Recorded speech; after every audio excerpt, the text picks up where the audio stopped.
గురుభ్యో నమ. శ్రీ మహాగణాధిపతయ నమ. శ్రీ సరస్వతి నమ. భక్తులారా, మహాభారత ఇతిహాసం చెప్పుకున్నాం ప్రభాత పూజలు కాగానే. ఇందులో భాగంగా నిన్నటి వరకు ఆది సభారణ్య విరాట ఉద్యోగ భీష్మ ద్రోణ కర్ణ శల్య సౌప్తిక స్త్రీ పర్వాలని 11 పర్వాలు పూర్తి చేసాం.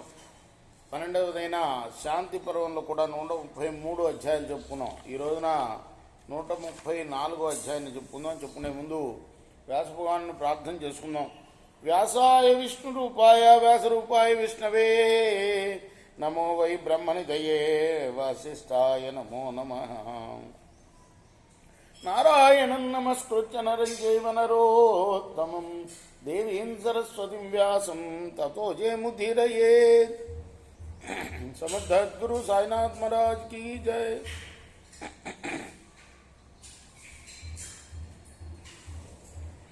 భీష్మ ఉవాచ అత్ర ధర్మానువచనం కీర్తయంతి పురావిదః ప్రత్యక్షావేన ధర్మార్థో క్షత్రేయస్య విజానతః. భీష్మ వారు చెప్తున్నారు, ధర్మరాజా, అనుభవజ్ఞ అయిన విద్వాంసులు ఈ విషయంలో ఒక ధర్మాన్ని ఇలా చెప్తూ ఉంటారు. విద్యుడైన క్షత్రియునికి ధర్మం అర్థం రెండూ ప్రత్యక్షమవుతాయి. తత్ర నవ్యవధాతవ్యం పరోక్ష ధర్మయాపన అధర్మో ధర్మ ఇచ్చేతద్యథా వృకపదం తథా. ధర్మాధర్మ విచారణతో కర్తవ్యాన్ని ఆలస్యం చేయకూడదు. ఎందుకంటే ధర్మ ఫలితం ప్రత్యక్షం కాదు. నేల మీద పడిన కాలిగుర్తులు కుక్కవో తోడేలువో తెలుసుకోవటం ఎంత కష్టమో, ధర్మాధర్మ నిర్ణయం కూడా అలాంటి దేశమా. ధర్మాధర్మ పరే జాతో తదర్శేహన కశ్యన బుభూషే బలమేవైత సర్వం బలవతో వశే. ధర్మ అధర్మ ఫలితాలను ఎప్పుడు ఈ లోకంలో ప్రత్యక్షంగా చూడలేదు కనుక రాజు బలాన్ని పొందడానికే ప్రయత్నం చేయాలి. ఎందుకంటే ఏదైనా బలవంతుడికి వశం అవుతుంది. శ్రీయో బలమమాత్యాంశ బలవానిహ విందతి యోక్యనాఢ్య సపతిత తదుచ్చిష్టం యదల్పకం. ఈ లోకంలో బలవంతుడు సంపదని, సైన్యాన్ని, మంత్రుల్ని అన్నిటినీ పొందుతాడు. ధనం లేనివాడు పనికిమాలినవాడు. వాని దగ్గర కొంచెం ఉన్నా కూడా అది ఎంగిలి మెతికే, ఎవరు ముట్టరు. బహ్వ పద్యం బలవతి ఏన కించిత్ క్రియతే భయాత్ ఉభో సత్యాధికార స్తోత్రాయితే మహతో భయాత్. బలవంతుడు తప్పు చేసినా భయంతో లోకం అతన్ని ఏమీ అనదు. బలము ధర్మము రెండు సత్యం అధీనంలో ఉండి మానవులను మహాభయం నుండి రక్షిస్తాయి. అతి ధర్మార్బలం మన్యే బలా ధర్మ ప్రవర్తతే బలే ప్రతిష్ఠో ధర్మధర్మ్యామివ జంగమం. ధర్మం కన్నా బలమే గొప్పదని నా అభిప్రాయం అంటున్నాడు భీష్ముడు ధర్మరాజుతోటి.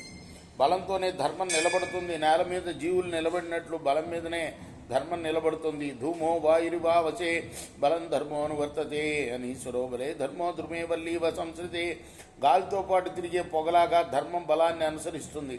తీగ చెట్టును ఆశ్రయించి అల్లుకున్నట్లు స్వయం శక్తి లేని ధర్మం ఎప్పుడు కూడా బలంపైనే ఆధారపడుతుంది. వసే బలవతాం ధర్మ సుఖం భోగవతామివ నాస్య సాధ్యం బలవతాం సర్వం బలవతాం శుచి.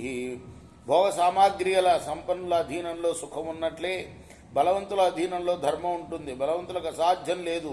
బలవంతుల వస్తువులు పనులు ఏవైనా పవిత్రమైనవే. దురాచార క్షీణ బల పరిత్రాణన్న గచ్చతి అద సత్మాదుద్విజతే సర్వో లోకో వృకాదివ. ఎవరి బలం తగ్గుతుందో, ఎవడు దురాచారుడు అవుతాడో అని రక్షించడానికి ఎవ్వడు నిలబడ్డు. తోడేళ్లను చూసి పారిపోయినట్లు చిరాకుతో తప్పుకుంటారు. అపధ్వస్తో హ్యవమత దుఃఖం జీవితం యథపకృష్టం యథైవ మరణం తథా. ఐశ్వర్యాన్ని కోల్పోయిన వాడు అందరి నుండి అవమానానికి, నిర్లక్ష్యానికి గురవుతాడు. దుఃఖమయమైన జీవితాన్ని గడుపుతాడు. చులకనైన బతుకు మరణం వంటిది. యథైవ మాహు పాపేన చారిత్రేణ వివర్జిత శుభృశం తప్యతే తేన వాత్సల్యేన పరీక్షత. పాపపు నడవడికితో బంధువులకు దూరమైన వాడని లోకులు పలికే సూటిపోటి మాటల బాణాలతో గాయపడి మరింత కుంగిపోతాడు. అత్రైతద్ ఆహురాచార్య పాపస్య విమోక్షణే త్రయం విద్యామవేక్షేత తపో వాసీత వైద్విజాన్ ప్రసాదయేన్ మధురయా వాచా చాప్యత కర్మణ మహామనాశ్చాపి భవేత్ వివహేచ్చ మహాపులే ఇత్యస్మీతి వదే దేవం పరేషాం కీర్తయేద్గురం జపేతు తకశీలః స్యాత్ పేచలో వాది జల్పకః. బ్రహ్మక్షేత్రం సంప్రవిశేయాత్ బహుకృత్వాసు దుష్కరం ముచ్యమానో హి లోకేన బహుకృత్ తదచింతయన్ అధర్మంగా ధనం సంపాదించిన పాపాన్ని పోగొట్టుకోవడానికి ఆచార్యులు ఒక ఉపాయం చెప్పారు. వేదాధ్యయనం చేయాలి, బ్రాహ్మణులను పూజించాలి, చూపుతో మాటతో పనితో అందరినీ ప్రసన్నం చేసుకోవాలి, పెద్ద మనసుతో ఉండాలి, గొప్ప వంశంలో వివాహ సంబంధం ఏర్పరచుకోవాలి, నేను అనామకుణ్ణి మీ సేవకుణ్ణి మీరు గొప్పవారు అంటూ ఎదుటివారి గుణాలను కొనియాడుతూ ఉండాలి, స్నానాలు జపాలు చేస్తూ మెత్తగా ఉండాలి, వీలైనంత మౌనంగా ఉండాలి, ఇతరులకు కష్టసాధ్యమైన మంచి పనులు చాలా చాలా చేస్తూ బ్రాహ్మణ క్షత్రియ సమాజంలో ప్రవేశం సంపాదించాలి, లోకులు తిట్టినా పొగడినా పట్టించుకోకుండా మంచి పనులు ఇంకా ఇంకా చేస్తూనే ఉండాలి.